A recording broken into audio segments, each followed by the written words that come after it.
میرے پاکستانیوں، ایک ہمارے جو بزرگ وہ کہا کرتے تھے کہ جب آپ ایک جھوٹ بولتے ہیں اس جھوٹ کو کور اپ کرنے کے لیے آپ کو 100 جھوٹ بولنے پڑتے ہیں.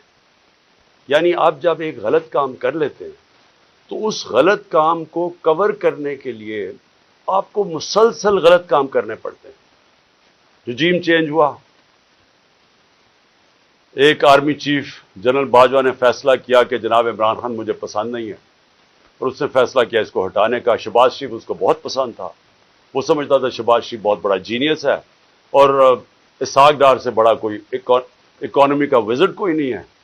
تو اس کی بھی عقل ذرا دیکھ لیں کہ اس نے جب یہ فیصلہ کیا، اور بھی وجوہات تھیں جو میں کبھی آپ کو بتاؤں گا کہ صرف یہی نہیں تھی، اور بھی ان وجوہات تھیں کہ انہوں نے فیصلہ کیا گورنمنٹ گرانے کا.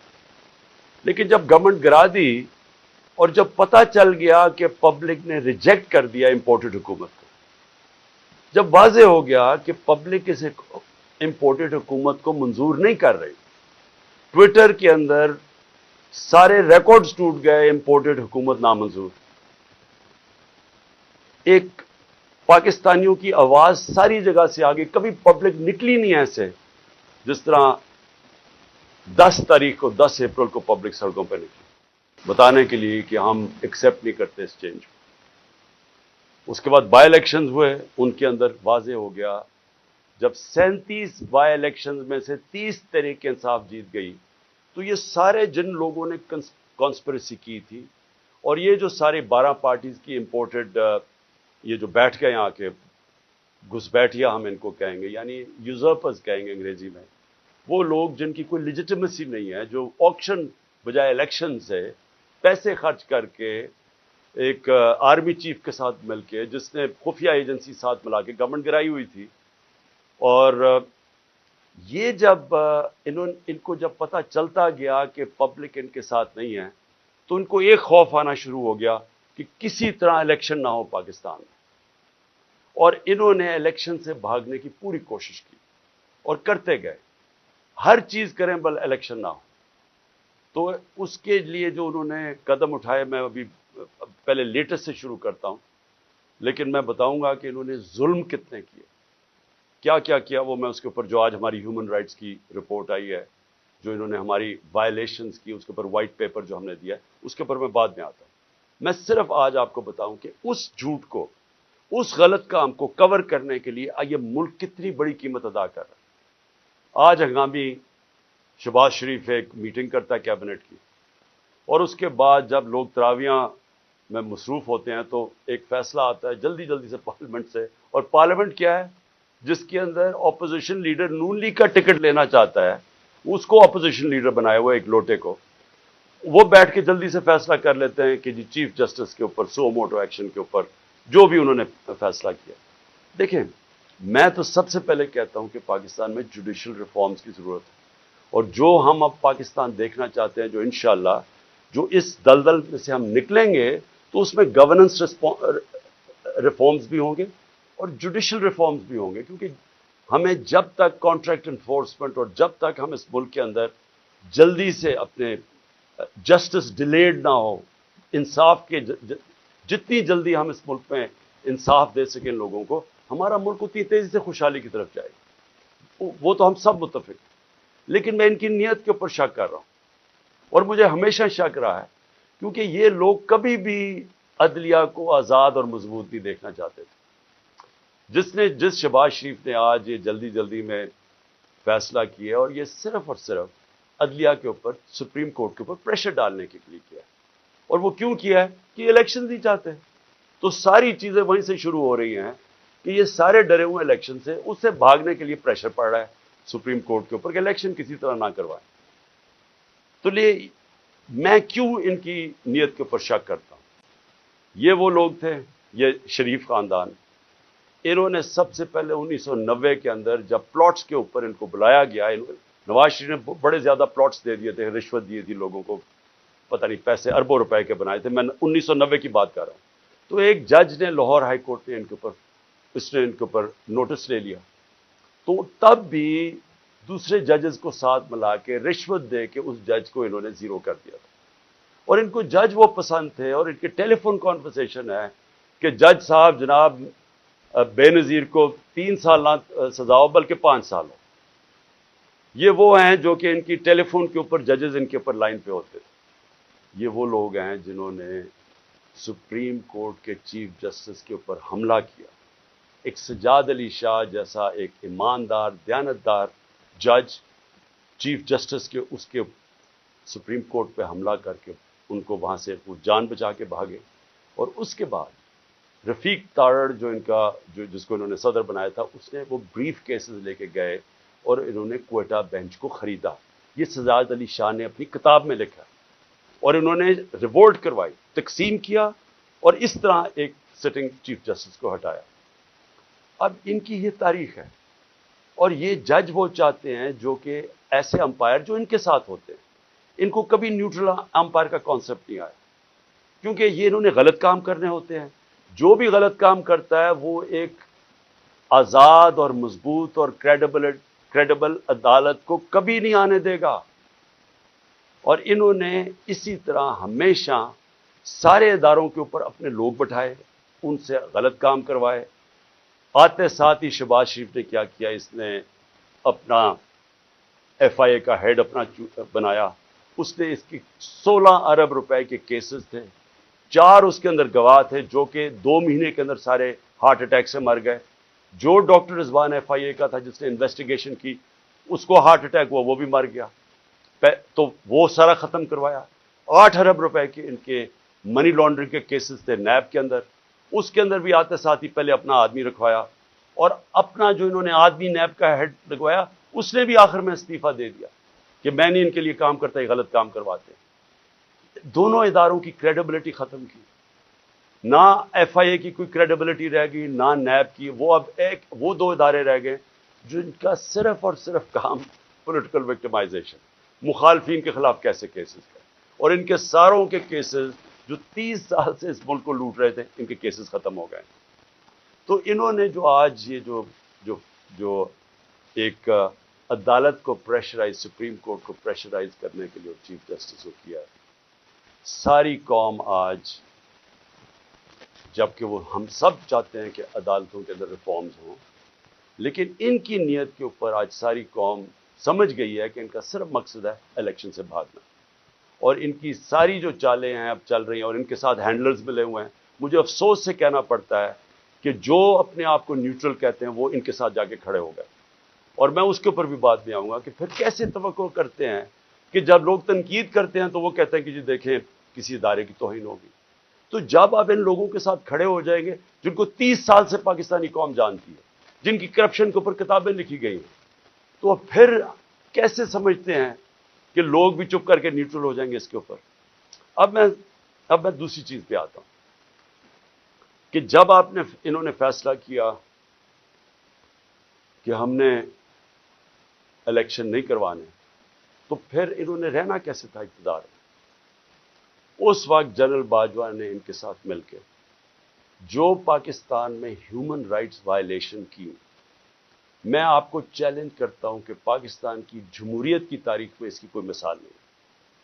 شاید آمروں کے دوران ہو, جنرل مشرف کے دور میں جب میں اپوزیشن میں تھا, میں جیل بھی گیا 8 دن, میں نے کبھی اس طرح کی ظلم نہیں دیکھا, تشدد نہیں دیکھا جو جیلوں میں انہوں نے کیا, جو یہ جنرل باجوہ نے ان کے ساتھ مل کے, جیسے ہی ہماری گورنمنٹ گئی اس کے بعد 25 مئی سے شروع ہوا. 25 مئی سے انہوں نے تشدد کرنا شروع کیا اور وہ بڑھتا ہی گیا. خاص اپنا ایک آدمی لے کے آئی ہے یہاں جو کہ کاؤنٹر ٹیررزم کا ایکسپرٹ تھا, جس نے پاکستان کے شہریوں کو ایک فورن ٹیررسٹ کی طرح رکھا, ہر قسم کا تشدد کیا, سختیاں کی, سوشل میڈیا کے اوپر کی, جو اس کے اوپر بھی ابھی میں آؤں گا. لیکن ان کا سارا مقصد یہ تھا کہ جس طرح پاکستان کی قوم بھیڑ بکریاں ہیں, یعنی ان کو اچھے برے کی تمیز ہے ہی نہیں, جدھر ان کو ڈنڈے مارو گے وہ ادھر چلی جائیں گی. انہوں نے ہر قسم کا ظلم کیا, صرف اور صرف ہم ساری قوم کو یہ ایکسیپٹ کرنے میں, یہ جو انہوں نے چور ہمارے اوپر لا کے بٹھا دی. اور جتنا جتنا قوم ان کو کہتی رہی کہ ہم ان کو نہیں مانتے, ہم اس کو ایکسیپٹ نہیں کرتے, اتنا اتنا انہوں نے ظلم بڑھانا شروع کر دیا. اور مجھے افسوس یہ ہے کہ جب ایسے لوگ آپ لے آئیں جن کو کوئی پتہ نہیں ہے کہ انسانوں کو کس طرح، انسانوں میں اور جانوروں میں کیا فرق ہے، جن کو سمجھ ہی نہیں ہے کہ انسانوں کو ان کے ذہن ہوتے ہیں اور ان کے دل ہوتے ہیں، ہارٹس اینڈ مائنڈز اپنے ساتھ ملا کے انسانوں کو آپ جیتے ہیں. آپ ڈنڈے مار کے، تشدد کر کے، رات کو لوگوں کو اٹھا لیں، ان کو جا کے ننگا کریں، ان کو ماریں، ان کو ٹارچر کریں، اور پھر یہ سوچیں کہ یہ سارے جب سنیں گے کہ یہ کیا ہو رہا ہے تو لوگ سب ڈر کے بھیڑ بکریوں کی طرح لائن میں لگ جائیں گے. یہ پالیسی رہی. اس لیے ہم نے اپنی ہیومن رائٹس کا جو وائلیشنز ہوئی ہیں اس کا پورا ڈوسیر دیا. اس میں ہمیں بتایا ہے کہ ہمارے ساتھ کیا کیا ہوا. نہ دیکھی عورتیں، نہ چادر اور چار دیواری کی ان کا کوئی فرق تھا، نہ کوئی شرم تھی، نہ کوئی حیا تھی، نہ کوئی غیرت تھی. جس طرح کی انہوں نے اس وقت پولیٹیکل ورکرز کے ساتھ کیا، اور پولیٹیکل ورکرز کے ساتھ انگریز کے زمانے میں بھی. اگر آپ تاریخ پڑھیں ہماری آزادی کی اور جس میں آزادی کی موومنٹس تھیں، تو پولیٹیکل ورکرز کے خلاف کبھی بھی انگریز کے زمانے میں بھی ایسا ظلم نہیں ہوا جو انہوں نے ہمارے ساتھ کیا. مجھے نوجوانوں نے آ کے کہانیاں سنائیں. انہوں نے جب ہم جیل بھرو تحریک، وہ پرامن تحریک تھی، ایک پروٹیسٹ ہوتا ہے کہ آپ کوئی اپنے ملک میں تصادم نہیں کرنا چاہتے. اور پھر میں یہ بھی کہہ دوں کہ جو پارٹی الیکشنز چاہتی ہے وہ تصادم نہیں چاہتی. جو الیکشنز نہیں چاہتے، جو الیکشن سے بھاگتے ہیں، ان کا کام ہوتا ہے انتشار پھیلانا. یہ جو ملک میں ہو رہا ہے یہ وہ پارٹی نہیں کر رہی جو الیکشن سے آ رہی ہے. میرے سے ہمارے اوپر ہر باری کوئی یہ ایک بدماش انہوں نے انٹیریئر منسٹر رکھا ہوا ہے جس کو یعنی شرم آئے کسی کو کہ اس طرح کے آدمی کو اپنی پارٹی کو ریپرزینٹ کروائے. کوئی مہذب معاشرے کے اندر اس طرح کا آدمی کو آپ اگر بتا دیں کہ یہ آپ کا انٹیریئر منسٹر کا مطلب جو کہ جس نے آپ کی حفاظت کرنی ہے، اس طرح کے آدمی کو بٹھا دیں جس کی بیک گراؤنڈ قتل کر رہا ہے، جو ہر جرم کیا ہے جس آدمی نے، اور وہ بیٹھ کے دھمکیاں دے رہا ہے. اس کو یہی نہیں پتا کہ ساری دنیا میں اس کے کامنٹس گئے ہیں اور وہ کیا ریفلیکٹ کر رہے ہیں پاکستان میں. کہ ایک ملک کا انٹیریئر منسٹر اس طرح کی سٹیٹمنٹس دے، اس کو وہاں پر بٹھا دی، وہ دھمکیاں دیتا ہے، اس کو سمجھ ہی نہیں ہے جمہوریت کیا ہے. وہ تو بدمعاش ہے. نہ یہ شریفوں کو آج تک کبھی پتا ہے. اوپر سے یہ بڑے میسنے بن جاتے ہیں، بڑی معصوم سی شکلیں بنا لیتے ہیں، ڈرامے کرتے ہیں. کبھی جا کے وہ ٹوپیاں پہن کے، کبھی وہ عورتوں یہ جو آٹا دیا جا رہا ہے ابھی وہاں تصویر کھچا لی. یہ گمکس کیا ہے؟ اندر سے ظالم ہے. یہ جو سب سے زیادہ پولیس مقابلے میں لوگ مروائے ہیں وہ شہباز شریف نے مروائے ہیں. اس کے اوپر ہیومن رائٹس کی رپورٹ ہے. 97 سے 99 تک اس نے کوئی 900 لوگوں کو قتل کروایا. عابد باکسر نے ٹی وی کے اوپر آ کے کہا کہ میں اس کے حکم پہ لوگوں کو قتل کرتا تھا. یہ وہ آدمی ہے جو بڑی معصوم سی شکل بنا لیتا ہے. اور دوسرا، اس کا تو سب کو پتا ہے، یہ انٹیریئر منسٹر کو سارے کسی میں فیصلہ آباد میں جا کے پوچھیں ان کی بیک گراؤنڈ. ان کو اوپر بٹھا لیا. پیچھے سے پوری بیکنگ تھی ان کو، جو اپنے آپ کو لوگ نیوٹرل کہتے ہیں، اور انہوں نے اس وقت ہر قسم کا ظلم کرنا شروع کر دیا. اور جو انہوں نے آدمی رکھا کاؤنٹر ٹیررزم کا، اب ان کو سمجھ ہی نہیں ہے سویلین سے کیسے ڈیل کرتے ہیں. ان کی ٹریننگ ہی نہیں ہے. وہ جا کے اوپر رپورٹ دیتے ہیں، سر فکر نہ کریں سر، میں ابھی تھوڑے اور ڈنڈے لگاؤں گا یہ ٹھیک ہو جائیں گے، تھوڑا اور مجھے ظلم کرنے دے تو میں لائن مین کو لگا لوں گا. جس طرح کوئی یہ انسان ہی نہیں تھے. ہمارے سوشل میڈیا کے لڑکوں کو اٹھایا جا رہا ہے.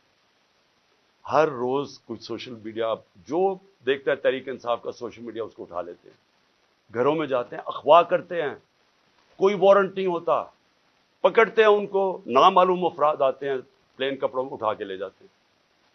یہ کون سے کس دنیا کی جمہوریت میں ایسے ہوتا ہے؟ فرانس کے اندر پبلک سڑکوں پہ نکلی ہوئی ہے پینشنز کے اوپر، پروٹیسٹ کر رہی ہے، اٹیک کر رہی ہے پولیس کو، پیٹرول بم پھینک رہی ہے.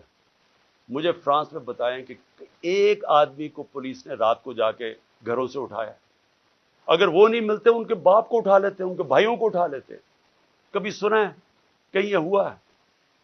کسی ملک میں مجھے بتا دیں جدھر جمہوریت ہے، آپ پولیٹیکل ورکرز کو رات کو اٹھا رہے ہوں، ان کے گھروں میں وہ نہیں ملتے، ان کے رشتہ دار اٹھا لیتے، ان کو اٹھا کے لے جاتے ہیں، اور وہاں کیا کرتے ہیں؟ ان سے تشدد کرتے ہیں ان کے اوپر. پوچھتے ہیں کہ جی بتائیں عمران خان نے یہ تمہیں بھڑکا رہا ہے، عمران خان تمہارے سے کروا رہا ہے۔ اتنے بیوقوف ہیں، ان کو پتہ ہی نہیں کہ سوشل میڈیا کام کیسے کرتا ہے۔ کوئی ان کو پہلے کوئی اپنے عقل والے لوگ اپنے پاس بٹھا لیں، خدا کا واسطہ ہے۔ یہ اوپر ڈفر بیٹھے ہوئے ہیں، یہ ثناء اللہ جیسے لوگوں کو کوئی سمجھ نہیں ہے۔ آپ کم از کم یہ سمجھ تو لیں کہ سوشل میڈیا فنکشن کیسے کرتا ہے۔ جس کے پاس موبائل فون ہے اس کی آواز ہے۔ سوشل میڈیا وہ ہے جو عوام ہے، جو عوام کے اندر آواز ہے، جو عوام کا نیریٹو ہے، وہ سوشل میڈیا پہ آ جاتا ہے۔ آپ اس کو 15 20 30 سوشل میڈیا کے لوگوں کو پکڑ لیں گے تو اس سے کچھ رک جائے گی بات، اور نفرتیں بڑھیں گی، آپ کے خلاف اور سوشل میڈیا ہو جائے گا۔ اور یہاں چلے پاکستان میں تو اس کو جنگل کا قانون ہے، کوئی فنڈامنٹل رائٹس ہے ہی نہیں۔ جدھر دیکھیں تو آ کے ہمارے یہاں لوگ اب کیا کر رہے ہیں، لوگ میں ذرا اپنے زمان پاک کی بات کر، لوگ پروٹیسٹ کر رہے ہیں۔ کس چیز کا پروٹیسٹ کر رہے ہیں؟ کہ یہاں اغوا کیا جاتا ہے لوگوں کو، یہاں قانون نہیں ہے۔ وہ سارے جمع ہوئے ہیں کہ ڈر ان کو ہے کہ عمران خان کو اغوا کر کے لے جائیں گے۔ وہ جو یہاں اٹیک ہوا تھا زمان پار پہ، وہ قانون کے مطابق نہیں پکڑنے آئے تھے، وہ اغوا کرنے آئے تھے، کیونکہ ان کے پاس کوئی ویلڈ ریزن نہیں تھی مجھے یہاں سے اریسٹ کرنے کی۔ قانون واضح تھا۔ میں نے 18 کا کہا میں جا رہا ہوں عدالت میں پہلے کیوں نہیں جا سکا؟ میں نے بتایا وہاں خوف تھا دہشت گردی کا، 2 اٹیک ہو چکے ہیں، سیکیورٹی نہیں مل سکتی تھی، گورنمنٹ نے سیکیورٹی وڈرا کر لی تھی، ایک حملہ ہو چکا ہے جان کے اوپر، اللہ نے بچایا ہے۔ پتہ ہے انٹیریئر منسٹری خود کہہ رہی ہے دوسرا حملہ ہونے لگا ہے۔ تو اس جگہ کے اوپر جدھر آپ سیکیورٹی بھی نہیں دے سکتے، تو میں نے کہا اس کو شفٹ کر دے دوسری جگہ، تو میں چلا جاتا ہوں۔ مجھے کس چیز کا ڈر ہے؟ میرے اوپر کون سا کیس ہے جو مجھے خوف زدہ ہوں میں عدالت میں جانے کے لیے؟ کیا میں دہشت گرد ہوں؟ 40 دہشت گردی کے کیسز ہیں۔ آج پتا چلا کہ اسلام آباد میں میرے اوپر کچھ 30 یا 40 کیسز کر دیے، 15 کیسز ایک دن میں کیے ہیں۔ کبھی سنا ہے کسی کے اوپر، کسی لیڈر کے 15 کیسز ایک ہی دن میں میرے اوپر ایف آئی آر کاٹ دی؟ میں یہاں بیٹھا ہوں لاہور میں، مظاہرہ ہوتا ہے اسلام آباد میں، 3 دہشت گردی کے پرچے کٹ جاتے ہیں میرے۔ وہ بیچارہ ضلع شاہ کو یہ ظلم کر کے، تشدد کر کے اس کو مارتے ہیں، 302 مرڈر کا پرچہ میرے پہ کٹ جاتا ہے۔ اس لیے لوگ یہاں باہر بیٹھے ہیں، کسی کو اعتماد نہیں ہے۔ یہ جو گورنمنٹ میں بیٹھی ہوئی ہے، یہ کوئی قانون کے مطابق تو کچھ چیز کوئی کر ہی نہیں رہی۔ کون سی چیز کر رہے ہیں قانون کے مطابق؟ یہ تو سارا جنگل کا قانون ہے یہاں۔ تو لوگ خوف زدہ ہیں کہ یہاں سے اٹھا کے لے گئے تو قتل کر دیں گے، کیونکہ انہوں نے تو پہلے قتل کرنے کی کوشش کی ہے۔ یہی تو لوگ بیٹھے ہوئے جنہوں نے مجھے پورا ٹریپ کر لیا تھا کہ اللہ کا کرم تھا کہ گولیاں نیچے لگیں، کیونکہ اس کا ہاتھ لڑکے کا اوپر آ گیا، جو نوجوان ابتسام جو ہیرو تھا۔ کبھی بھی کوئی کسی کے بندوق کو پبلک میں بھاگ جاتے ہیں لوگ، اس نے جا کے اس کو پکڑا، اس سے بجائے اوپر گولیاں لگنے کے وہ نیچے لگی، بچ گئے ہم۔ تو انہوں نے تو کسر نہیں چھوڑی تھی۔ پھر سیبوٹاج کیا، جو رزلٹ تھا، جو جی آئی ٹی کا رزلٹ تھا، وہ انہوں نے آتے ساتھ ہی سیبوٹاج کیا۔ جو میں آپ کے سامنے کہہ رہا ہوں وہ یہ کہ لوگ آج کیوں یہاں زمان پاک کے باہر بیٹھتے ہیں، کیونکہ ان کو کوئی کانفیڈنس نہیں ہے۔ ان کو ہمارے اس ملک کے انصاف کے نظام پہ کانفیڈنس ختم ہو چکا ہے۔ وہ دیکھ رہے ہیں کہ لوگوں کو کبھی کسی کو اٹھا لیتے ہیں، کبھی کسی کو۔ اب انہوں نے کہا جناب میرے اوپر 2 پرچے کاٹ دیے کہ میں وہاں جب جوڈیشل کمپلیکس میں گیا، انہوں نے کہا جناب بڑے لوگوں کے ساتھ آ گیا، وہ دروازہ ٹوٹ گیا۔ جھوٹ۔ پہلے تو میں یہ کہنا چاہتا ہوں کہ میرے ساتھ تو کوئی بھی لوگ نہیں تھے، کیونکہ انہوں نے ناکے لگا کے سارے لوگوں کو پیچھے رکھ دیا۔ اتنی پولیس اور رینجرز تھے اس دن۔ تو جب پاس پہنچا وہاں، تو لوگ ویسے جب سب کو پتا تھا کہ میں وہاں جا رہا ہوں تو لوگ آنا شروع ہو گئے۔ انہوں نے ان کو اشتعال دلوایا، ٹیئر گیس، ہمارے پاس ایویڈنس ہے ساری، ٹیئر گیسنگ شیلنگ کی، قریب جا کے پولیس پتھر مار رہی ہے لوگوں کو۔ اس کے باوجود 40 منٹ میں باہر کھڑا ہو جاتا ہوں، اس کے باہر کھڑا ہو جاتا ہوں جوڈیشل کمپلیکس، اور وہاں اشتعال دیا جاتا ہے لوگوں کو۔ جو پولیس نے حرکتیں کی اور پیچھے نامعلوم افراد سے جو کروا رہے تھے، ان سے پوری کوشش تھی کہ کسی نہ کسی طرح ٹریپ کر کے عمران خان کو وہاں مرواؤ، لیکن میرے اوپر دہشت گردی کے پرچے کاٹ گئے۔ اب میں کل جاتا ہوں اب کل میں جاتا ہوں اسلام آباد میں، پھر عدالت میں ہائی کورٹ جاتا ہوں. ہائی کورٹ جدھر میں آگے ہائی کورٹ میں جاتا ہوں خود، کیونکہ وہاں ہم کسی کو نہیں لے کے جاتے. جو لوگ میرے ساتھ تھوڑے بہت آئے تھے وہ وہاں کھڑے ہو جاتے. اب ساری آپ وہاں صحافی کھڑے تھے، ایک الجزیرہ کا صحافی تھا، اس کی رپورٹ دیکھ. ہمارے ایسے لوگ کھڑے ہوئے ہیں، ایک دم نامعلوم افراد شلوار قمیض کے اندر ڈنڈے پکڑے ہوئے تحریک انصاف کے کلرز کے ساتھ، تاکہ لگے تحریک انصاف کے لوگ ہیں. اور وہ ان لوگوں کو ڈنڈے مار کے اور پکڑ کے ہمارے لوگوں کو پکڑ کے لے جاتے. اب مجھے بتائیں کیا غلط کام کیا تھا؟ کوئی کچھ بھی نہیں، آرام سے کھڑے ہیں. اور پھر سے میری بات نہیں مانتے. الجزیرہ رپورٹر کی پوری سٹیٹمنٹ ہے، اس نے اپنی آنکھوں سے دیکھا کیا کیا انہوں نے. اور صرف پکڑتے نہیں ہیں، جب میری گاڑی گزری ہوتی ہے تو جو اس گاڑی کو مار کے ڈنڈوں سے شیشہ توڑ دیتے. آپ بتائیں کیا ہم نے کیا غلط کیا تھا؟ میں پھر سے کہتا ہوں کہ جو لوگ الیکشن چاہتے ہیں وہ انتشار نہیں چاہتے. جو الیکشن نہیں چاہتے، یہ لوگ جو یہ نامعلوم افراد اور یہ جو ان کے ساتھ ہو گئے، یہ کوئی الیکشن نہیں چاہتا، اس لیے انتشار چاہتے ہیں. اور انہوں نے ہمارے لوگوں کو پکڑ کے جیلوں میں ڈال دیا. یہاں زمان پاک میں وہ نامعلوم افراد آتے ہیں، کوئی یہاں سے جا رہا ہے کوئی چیزیں لینے کے لیے، وہاں سے پکڑ کے ان کو جیل میں ڈال دیتے ہیں اور وہاں جا کے تشدد کرتے ہیں. جو لوگوں کو انہوں نے جیلوں میں ڈالا، میں وہ نوجوانوں کو ملا 30-40 چھٹ کے آئے، جو انہوں نے کہانیاں سنائی کہ پکڑ پکڑ کے ان کو مارنا، ایک ایک کو پکڑ کے مارنا، پتہ نہیں ان سے کیا انفارمیشن لے رہے. وہ جو میرا خنسامہ پکڑ کے لے گئے ابھی تک، وہ بیچارہ سفیر، وہ یعنی غریب آدمی، یعنی وہ ایک اپنے بیوی بچے پالنے کے لیے وہ بیچارہ کمائی کرنے والا آدمی، اس کو دیکھنے والا ہے، وہ کمزور سا آدمی، اس کو پہلے یہاں مارا، اس کو وہاں لے گئے اور اسے پوچھ کہہ رہے ہیں عمران خان کھانا کیا کھاتا ہے؟ عمران خان کھانا کیا کھاتا ہے؟ وہ جب اس کو پکڑ کے لے کے گئے شہباز گل کو، اس سے پوچھے جی بتائیں عمران خان کھانا کیا کھاتا ہے؟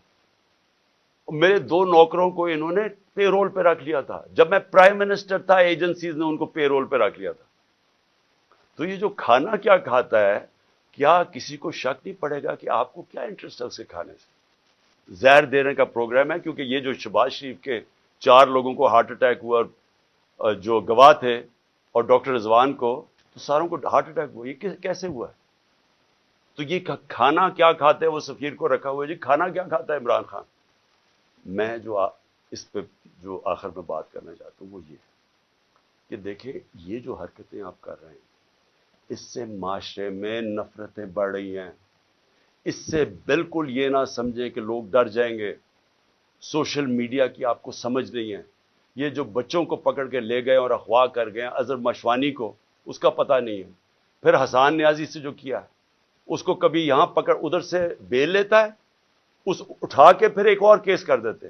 وہ کیس سے بیل لیتا ہے، پکڑ کے کوئٹہ بھیج دیتے. کوئٹہ سے بیل لیتا ہے، یہاں آتا ہے، اس کو کراچی لے گئے. اب کراچی سے پتہ چلتا ہے جی اس کو پشاور لے گئے. یہ کون سے معاشرے میں ہوتا ہے؟ مجھے بتائیں کسی جمہوریت میں، اور ہماری بتائیں، میرے 3.5 سال میں بتائیں کبھی کسی سے ایسے ہوا ہے؟ ان کی 30 سال سے چوریاں تھیں، 95% کیسز ان کے پرانے تھے. ہمارے تو صرف دو بڑے کیسز ہوئے تھے شہباز شریف کے. ایک اس کا 16 ارب کا پکڑا گیا تھا، وہ مقصود چپڑاسی والا، جس بیچارے کو کیسے مارا ہے. اور دوسرا تھا اس کا ٹی ٹی کیس، جو یہ پاپڑ والوں کے ذریعے پیسے بنا رہے تھے اس کی فیملی. ہمارا تو اور کوئی کیس ہی نہیں تھا. کتنے ہم نے کیسز کیے ان کے، کتنے ہم نے ان کے اوپر دہشت گردی کے کیسز کیے. تو یہ جو ہمارے اوپر کیسز کر رہے ہیں، مجھے بتائیں اس کی کبھی کسی جمہوریت میں کوئی مثال ہے؟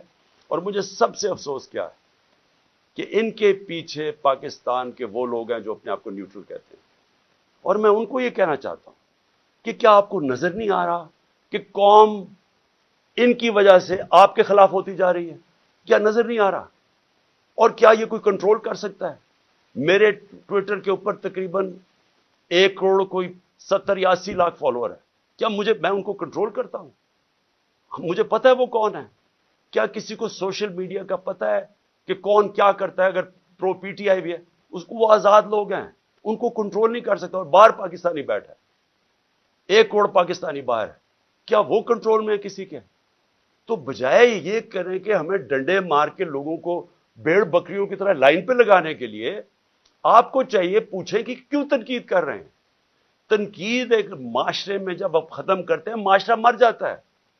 معاشرے چلتے ہیں جب ایک معاشرے کے اندر اجازت. جمہوریت کا مطلب کیا ہے؟ جمہوریت کے اندر تنقید ہوتی ہے، ڈکٹیٹرشپ میں نہیں تنقید ہوتی.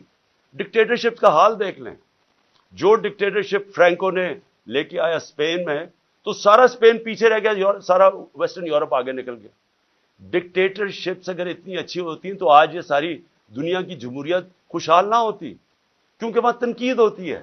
تنقید سے آپ اپنے آپ کو ریفارم کرتے ہیں، آپ اپنی اصلاح کرتے ہیں. تو بجائے اپنی اصلاح کرنے کے کہ آپ کیا غلط کر رہے ہیں، آپ کو نظر آ رہا ہے کہ ساری قوم کدھر کھڑی ہو گئی جا کے، آپ کو پتہ چل رہا ہے، ہر جگہ آپ کو نظر آ رہا ہے. یہ جو مینار پاکستان میں کیا کیا، وہ پولیس سے پوچھیں جی یہ کیا کر رہے ہوں گے، جی اوپر سے حکم ہے. جدھر ہم پوچھتے ہیں کہتے ہیں جی پیچھے سے ہمیں حکم آیا ہے. تو حکم آیا کہ جناب جلسے کی ہم نے اجازت دی عدلیہ کے ذریعے. عدلیہ نے اجازت دی، 3 دن ملے وہ جلسے کی ساری پریپریشن کرنے کے لیے. کبھی پاکستان کی تاریخ میں مینار پاکستان کے جلسے پہ لاہور کو باہر سے بھی سیل کر دیا اور لاہور کو اندر سے بھی سیل کر دیا. یہ کبھی ہوا ہی نہیں ہے. جلسہ فیل کروانے کے لیے جو کوششیں کی گئیں، یہ تو اب اسی سے ہی آپ کو نظر آ جانا چاہیے کہ اگر آپ نے اتنا زور لگا کے جلسہ فیل کرنے کی کوشش کی تو وہ جو لاکھوں لوگ وہاں پہنچ گئے وہ آپ کو کیا میسج دینے آئے تھے؟ وہ دینے یہ میسج آئے کہ جس راستے پہ آپ نکل گئے ہیں اپنی بھی تباہی کر رہے ہیں، ملک کی بھی تباہی کر رہے ہیں ساتھ. خدا کے واسطے آنکھیں کھولے اپنی. یہ جس راستے پہ آپ نکل گئے ہیں یہ اس ملک کی تباہی ہے. اور اس لیے بجائے یہ ہمارے سوشل میڈیا کے بچوں کو اٹھانا، یہ ملک کی فیوچر ہے. بجائے یہ پولیٹیکل ورکر جو کہ یہ سارا اپنا ٹائم دیتے ہیں. مجھے یہ بتائیں آپ نے سوچا ہے کہ یہ جو ورکرز کو اٹھا کے جیل میں ڈالتے ہیں، آپ نے کبھی سوچا ہے کہ ان کی فیملیز کا کیا بنتا ہے؟ یہ ڈیلی ورکرز ہیں، ان میں سے یہ نظریاتی لوگ ہیں، پیسے والے نہیں ہیں. یہ ایک جذبے کے جنون کے لیے نکلے ہوئے ہیں. آپ ان کو پکڑ کے 2 ہفتے 3 ہفتے بند کر دیتے ہیں. سوچا ان کے گھروں میں کیا ہو رہا ہے اور اس سے آپ اچیو کیا کر رہے ہیں. تو میں اس پہ وائنڈ اپ کرتا ہوں کہ یہ جو ہیومن رائٹس وائلیشن آپ کر رہے ہیں اور یہ جو سارا ملک کو ان چوروں کو بچانے کے لیے ساری پالیسیز بن رہی ہیں، یہ اس ملک میں نفرتیں پھیلا رہی ہیں. اور یہ ہو سکتا ہے کہ یہ ہم سب کے ہاتھ سے نکل جائے. ابھی تک تو ہم جلسہ کرتے ہیں، پرامن کر کے واپس آ جاتے ہیں. ہر جگہ عمران خان کہتا ہے کہ ہم نے قانون کے بیچ میں رہنا ہے. ہر جگہ میں کہتا ہوں کہ ہم نے کوئی تصادم نہیں کرنا. ہر جگہ اپنے لوگوں کو روکتا ہوں جو انہوں نے ظلم کیا لوگوں کے اوپر، جس طرح مارا، جس طرح ذلِ شاہ کا قتل کیا، جو غصہ تھا سارا یہاں. بار بار کہتا رہا کہ کنٹرول کرو. بار بار قرآن کی ان کو وہ بتاتا ہوں کہ اللہ کو جو سب سے زیادہ پسند ہے مشکل وقت پہ صبر کرنا. ان کو میں درس دیتا ہوں. لیکن میں آپ کو یقین دلاتا ہوں کہ اسی طرح آپ چلتے رہے، یہ آپ کے سب کے ہاتھ سے گیم نکلنے والی ہے. یہ ادھر تک پہنچ جائے گی، آپ کوئی بھی کنٹرول نہیں کر سکے. اور اس لیے میں آخری بات پہ آتا ہوں کہ دیکھیں آج پھر ہمیں خبر ہے کہ 30-40 عورتیں زخمی ہوئی ہیں آٹے دینے کے اوپر، اور اب تک 8 عورتیں مر چکی ہیں یا لوگ مر چکے ہیں آٹے کے ڈسٹریبیوشن میں. دیکھیں کوئی کسی کو سمجھ آ رہی ہے کہ ہم لوگوں کے حالات ہیں کیا؟ کرونا کے دوران جب لاک ڈاؤن ساری دنیا میں لگا اور نچلا طبقہ پس گیا، ہم نے تب 14,000 روپے ڈسٹریبیوٹ کیا. کبھی آپ نے اس طرح کا سین دیکھا تھا؟ کس طرح ہم نے ان کی عزت نفس اس کو بچایا.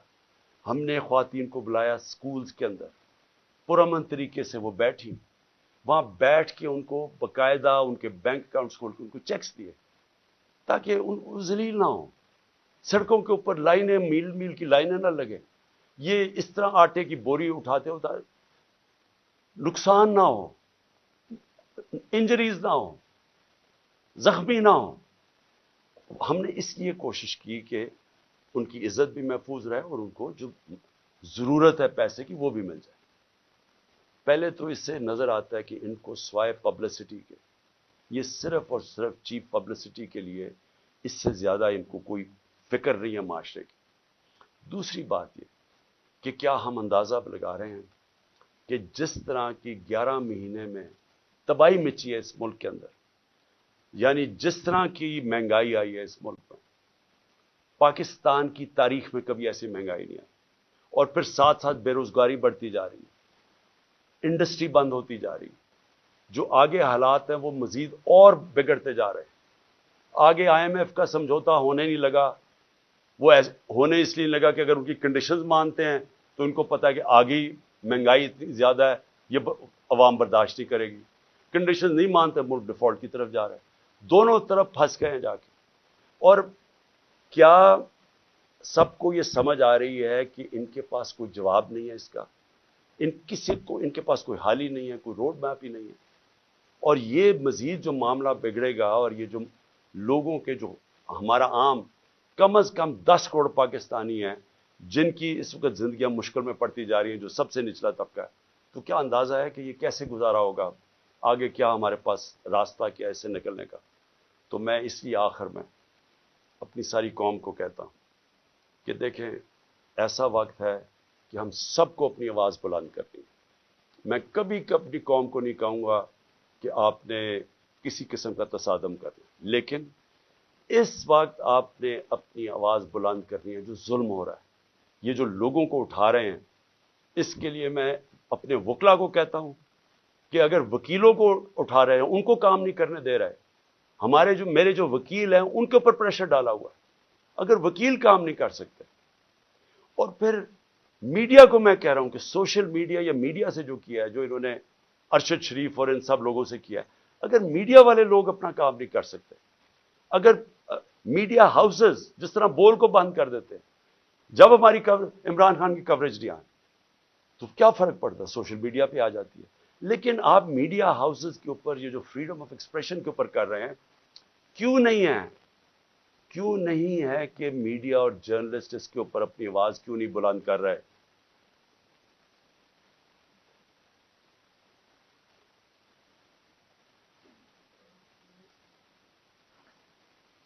اور کیوں نہیں کہ یہاں ٹاپ صحافی جو سمجھتے ہیں کہ اس ملک کی جمہوریت خطرے میں، کیونکہ اگر آزادی رائے ختم ہوگی، جمہوریت گئی، تو وہ کیوں نہیں آواز بلند کر رہے؟ اور میں وکلا کو آخر میں کہتا ہوں کہ کل ایک بہت تکڑی سپریم کورٹ بار کے اندر لائرز کنونشن ہے، اس کے اندر وکلا کو کہہ رہا ہوں کہ پوری طرح اس میں شرکت کریں، کیونکہ یہ جو اب جو تقسیم کرنے جا رہے ہیں سپریم کورٹ کو، اس کے لیے پاکستان کے وکلا کو اس وقت سٹینڈ لینا چاہیے، کیونکہ آپ کا کام رول آف لا ہے۔ رول آف لا کو امپلیمنٹ کرنا پاکستان کی لیگل کمیونٹی کا کام ہے۔ تو کبھی بھی ہمارا رول آف لا یا ہمارا جو انصاف کا نظام ہے، یہ کبھی بھی اتنا زیادہ خطرے میں نہیں جو آج ہے۔ تو میں سب وکلا کو بھی چاہتا ہوں کہ آپ متحد ہوں، اور یہ جو اگر بیرسٹر حسان سے کر سکتے ہیں، کسی سے بھی کر سکتے ہیں، اور اگر سوشل میڈیا کے لڑکوں کو اس طرح اٹھا رہے ہیں، وارنٹ کے بغیر نامعلوم لوگ آتے ہیں اٹھا کے لے جاتے ہیں، تو کدھر گئی پاکستان کی وکلا جرنلسٹ کمیونٹی؟ اور ہیومن رائٹس کو کیوں نہیں ہم جو ہیومن رائٹس کے آج تک آواز بلند کرتے ہیں، کیوں نہیں ان کو یہ نظر آ رہا؟ اور جب تک کہ ہم اس سب ظلم کے خلاف اپنی آواز بلند نہیں کریں گے، یہ بڑھتے جائیں گے۔